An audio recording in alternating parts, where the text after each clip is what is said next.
आज हमारे सामने जो खबरें हैं वो मतलब उन्हें देखकर ऐसा लग रहा है मानो हर तरफ से भारत के अलग-अलग सिस्टम्स का एक जबरदस्त स्ट्रेस टेस्ट चल रहा हो। हम्म।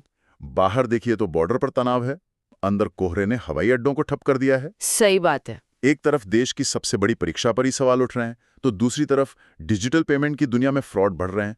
ये सब अलग-अलग खबरें नहीं हैं। नहीं, बिल्कुल नहीं है। ये असल में एक ही कहानी के अलग अलग हिस्से हैं, और कहानी है हमारे बने बनाए सिस्टम्स के, हाँ, जो अब आप कह सकती हैं कि नई चुनौतियों के सामने चरमराते हुए दिख रहे हैं। बिल्कुल। तो आज की हमारी कोशिश यही होगी कि इन बिखरी हुई खबरों के धागों को जोड़कर वो बड़ी तस्वीर देखें कि कहाँ हमारा सिस्टम दबाव झेल रहा है, कहाँ उसे बदलने की जरूरत है। और ये सब हमारे लिए मतलब आम लोगों के लिए क्या मायने रखता है। एग्जैक्टली। तो चलिए शुरू करते हैं डिप्लोमेटिक फ्रंट से।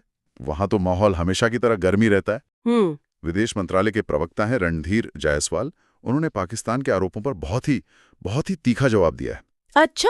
हाँ, पाकिस्तान भारत में अल्पसंख्यकों की स्थिति पर कुछ कह रहा था, जिस पर जायसवाल ने साफ साफ कहा कि पाकिस्तान का खुद का रिकॉर्ड इतना निराशाजनक है कि उसे भारत को उपदेश देना बंद कर देना चाहिए। ओ, ये तो काफी सीधी और सख्त भाषा है डिप्लोमेसी के लिहाज से। बहुत सख्त। हाँ, और डिप्लोमेसी में भाषा का हर शब्द बहुत सोच समझकर चुना जाता है। यहाँ दिलचस्प बात सिर्फ बयान की सख्ती नहीं है, बल्कि इसके पीछे का पैटर्न है। जब दो देशों के बीच, खासकर भारत पाकिस्तान जैसे परमाणु शक्ति वाले पड़ोसियों के बीच बैक चैनल बातचीत कमजोर पड़ जाती है, अच्छा, तो इस तरह की पब्लिक बयानबाजी तेज हो जाती है। ये एक तरह से अपने देश की जनता को और दुनिया को दिखाने का तरीका है कि हम मजबूती से अपनी बात रख रहे हैं। मतलब ये सिर्फ एक आरोप प्रत्यारोप का खेल नहीं है। नहीं, बिल्कुल नहीं। ये एक सोची समझी रणनीति का हिस्सा है। मतलब जब असल बातचीत के दरवाजे बंद हों, हाँ, तो माइक पर बोलना ही एक रास्ता बचता है। बिल्कुल। लेकिन पड़ोसियों की बात चली रही है तो एक और खबर ने मेरा ध्यान खींचा, और वो है बांग्लादेश से। बांग्लादेश? वहां क्या हुआ? वहां एक कट्टरपंथी संगठन है जो उस्मान हादी से जुड़ा है। उसने सरकार को 24 दिन का अल्टीमेटम दिया है। अल्टीमेटम किस बात का? कि भारतीय नागरिकों के वर्क परमिट रद्द किए जाए। अब पाकिस्तान के साथ तनाव हो तो समझ आता है, लेकिन बांग्लादेश तो हमारा दोस्त माना जाता है। वहां इस तरह की आवाजें क्यों उठ रही है? और यही तो आज की सबसे बड़ी चुनौतियों में से एक है। हम अक्सर अपना पूरा फोकस पाकिस्तान पर रखते हैं, लेकिन पूरे दक्षिण एशिया में समीकरण बदल रहे हैं। एक तरफ पाकिस्तान के साथ हमारा ऐतिहासिक तनाव है, वो तो है ही, लेकिन दूसरी तरफ बांग्लादेश जैसे मित्र देश में भी भारत विरोधी भावनाएं भड़काने की कोशिश हो रही है। तो क्या ये चिंता की बात है? मतलब सरकार की तरफ से तो कुछ नहीं कहा गया है। देखिए, भले ही ये कट्टरपंथी संगठन की मांग हो और ढाका की सरकार ने इस पर अभी कोई प्रतिक्रिया ना दी हो, लेकिन ऐसे संगठनों का सक्रिय होना वो वहां की अंदरूनी राजनीति में चल रही खिंचतान की तरफ इशारा करता है। सही बात है। ये हमें याद दिलाता है कि डिप्लोमेसी में कोई भी रिश्ता परमानेंट नहीं होता, उसे लगातार संभालना और मजबूत करना पड़ता है। ये भारत के लिए एक तरह की चेतावनी है कि हमें अपने पड़ोस में सिर्फ पाकिस्तान से आगे भी देखना होगा। ये एक बहुत जरूरी बात है। खैर, बाहर की चुनौतियां तो हैं ही, लेकिन देश के अंदर भी कुछ सिस्टम्स काफी दबाव में दिख रहे हैं। उत्तर भारत में कोहरे को ही ले लीजिए। ओह हाँ, ये हर साल होता है, पर इस बार तो जैसे पूरी व्यवस्था ही घुटनों पर आ गई। दिल्ली एयरपोर्ट पर एक ही दिन में 128 उड़ानें रद्द हुई, 8 को डाइवर्ट करना पड़ा। बाप रे। ऐसा लग रहा था मानो पूरा एविएशन नेटवर्क जाम हो गया हो। और देखिए, हम इसे हर साल मौसम की मार कहकर टाल देते हैं, है ना? बिल्कुल। लेकिन असल में ये एक बहुत बड़ा इकोनॉमिक और इंफ्रास्ट्रक्चर का मुद्दा है। ये हमारे एविएशन इंफ्रास्ट्रक्चर का एक सालाना लिटमस टेस्ट है, जिसमें हम अक्सर फेल हो जाते हैं, जिसमें हम अक्सर पास नहीं हो पाते। सोचने वाली बात है कि हमारे पास कैट 3 जैसी एडवांस टेक्नोलॉजी है जो कम विजिबिलिटी में भी लैंडिंग करा सकती है, फिर भी इतनी उड़ानें रद्द क्यों होती हैं? हाँ, ये सवाल तो है। क्यों? क्योंकि सिर्फ टेक्नोलॉजी काफ़ी नहीं है, उसके लिए उतने ही ट्रेन्ड पायलट्स चाहिए, एयरपोर्ट पर उतना ट्रैफिक संभालने की क्षमता चाहिए। जब एक फ्लाइट लेट होती है तो वो पूरे दिन के शेड्यूल को बिगाड़ देती है। पूरा डोमिनो इफेक्ट। बिल्कुल।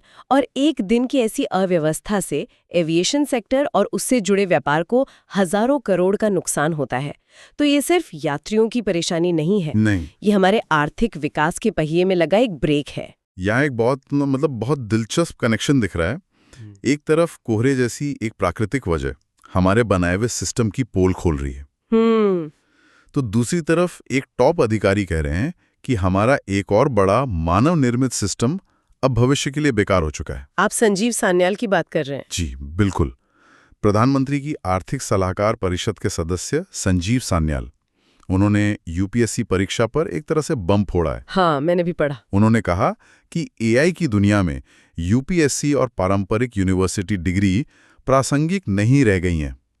ये तो सीधे सीधे उस स्टील फ्रेम पर हमला है जो भारत की नौकरशाही की रीढ़ मानी जाती है। और ये बयान भारत में एक बहुत बड़ी और बहुत जरूरी बहस छेड़ रहा है। सान्याल सिर्फ एक परीक्षा की आलोचना नहीं कर रहे हैं, नहीं, वो पूरे माइंडसेट पर सवाल उठा रहे हैं। देखिए, यूपीएससी की परीक्षा मूल रूप से क्या परखती है? आपकी याददाश्त, आपकी जानकारी। आपको इतिहास की तारीखें, भूगोल के तथ्य याद होने चाहिए। हाँ, रटना पड़ता है, बिल्कुल। लेकिन एआई के आने के बाद जानकारी या इन्फॉर्मेशन तो सबके फोन पर है।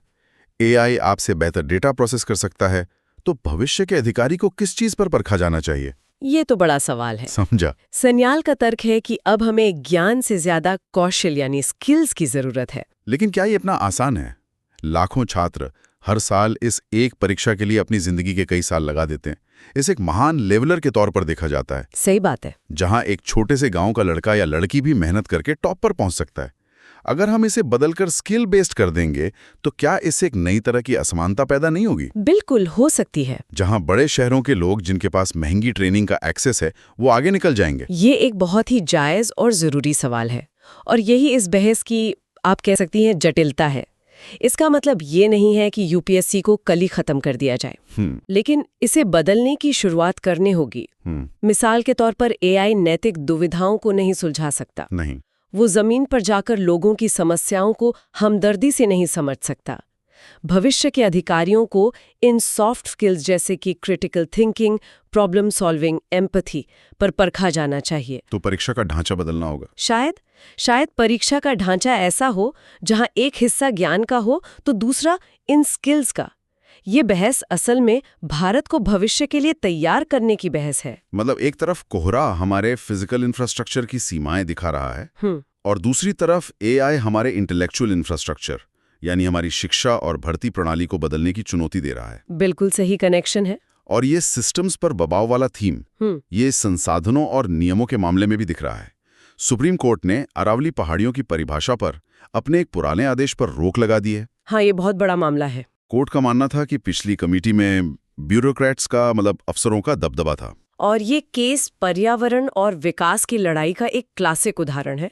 अरावली की परिभाषा तय करना इतना जरूरी क्यों है? क्योंकि इसी एक परिभाषा पर टिका है कि हजारों एकड़ जमीन वो खनन और रियल एस्टेट के लिए खुलेगी या उसे पर्यावरण की सुरक्षा के लिए बचाया जाएगा।